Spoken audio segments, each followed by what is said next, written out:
বিভিন্ন লোকজনের জমি আত্মসাৎ করে গাছপালা কেটে নেওয়ার ঘটনাও ঘটেছে। ঢাকায় বিভিন্ন জায়গায় বাংলাদেশ জামাত ইসলামী থেকে শুরু করে যারা স্বতন্ত্র প্রার্থী ছিল তাদের সমর্থকদের উপর অন্যায়ভাবে অত্যাচার নির্যাতন করা হয়েছে।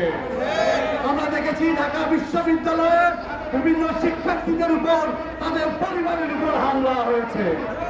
অনেক জায়গায় বিভিন্ন লোকজনের জমি আত্মসাৎ করে গাছপালা কেটে নেওয়ার ঘটনাও ঘটেছে। আমরা বলতে চাই, আমরা ভেবেছিলাম বিএনপি ক্ষমতায় আসার পরে তারা তাদের শপথ নেওয়ার আগে যে অরাজক পরিস্থিতি সৃষ্টি করছে আগামীর বাংলাদেশে তারা কিভাবে তারা এই বাংলাদেশকে নেতৃত্ব দিবে তাই নিয়ে আমাদের সন্দেহ হয়। বিগত ইন্টারনেট সময় আমরা দেখেছি 200-র অধিক মানুষকে হত্যা করা হয়েছে। 64টি ধর্ষণের ঘটনা ঘটেছিল ইন্টারনেট সময়। এমনকি নোয়াখালীতে হাতিয়ায় শাপলা কন্যে ভোট দেওয়ার কারণে একজন বোনকে ধর্ষণ করা হয়েছে। সেই বোনটি নিজের স্টেটমেন্ট দেওয়ার পরেও এই ঘটনাটি ভিন্ন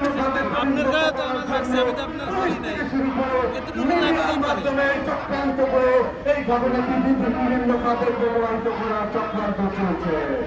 আমরা স্পষ্ট করে বলতে চাই, নতুন করে বাংলাদেশকে যদি কেউ ফ্যাসিবাদ কায়েম করতে চায়, নতুন করে কেউ যদি আয়ামে জাহিলিয়াতের মতো অবস্থা তৈরি করতে চায়, সারা বাংলাদেশের মানুষ আপনাদের বিরুদ্ধে বড় প্রতিরোধ গড়ে তুলবে ইনশাআল্লাহ।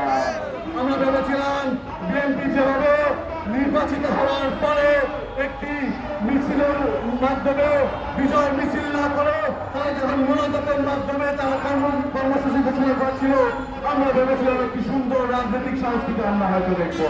কিন্তু আমরা দেখছি তারা তাদের দলের সমর্থকরা নেতাকর্মীরা যেভাবে বাংলাদেশকে নেতৃত্ব দিতে চাচ্ছে, যেভাবে ফ্যাসিবাদী কায়দায় তারা পরিণত করতে চাচ্ছে, আমরা বিশ্বাস করি তারা যদি এই জায়গা থেকে ফিরে না আসে তারা 5 বছর টিকে থাকতে পারবে না। আমরা আহ্বান জানাবো অতি শীঘ্রই আপনারা যদি মানুষের ম্যান্ডেটকে ভুলে গিয়ে যদি আপনি রাজনীতি করতে চান, যদি অরাজক পরিস্থিতি সৃষ্টি করতে চান, বাংলাদেশের জনগণ আপনাদের বিরুদ্ধে প্রতিরোধ করে করবে। সকলকে আজকের এই অনুষ্ঠানে বিক্ষোভ মিছিল পরবর্তী সমাবেশে উপস্থিত হওয়ার জন্য ধন্যবাদ জানিয়ে, সাংবাদিক বন্ধুদেরকে ধন্যবাদ জানিয়ে আমার কথা এখানে শেষ করছি। ইনকিলাব জিন্দাবাদ।